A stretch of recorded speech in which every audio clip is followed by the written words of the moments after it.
So guys, ito. Pangatlong gulong na to ha. Yung isa 24, yung isa 28.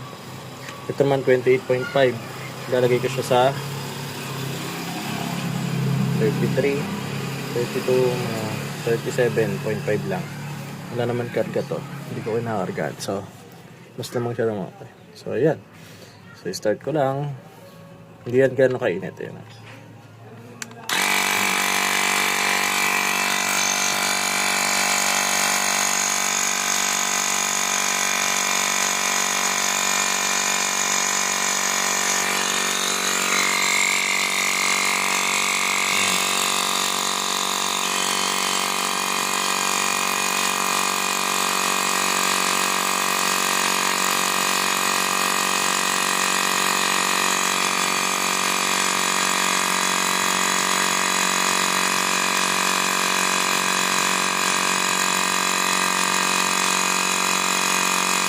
Importante dito.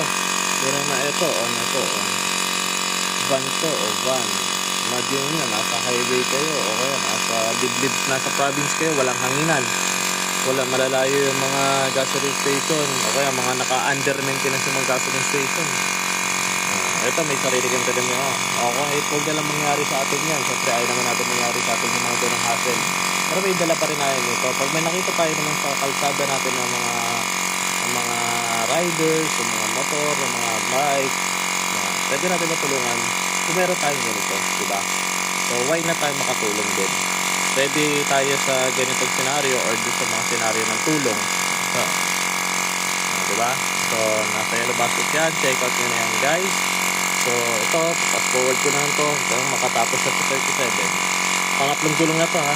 Nahawakan ko pa yung device, hindi ganun kainit.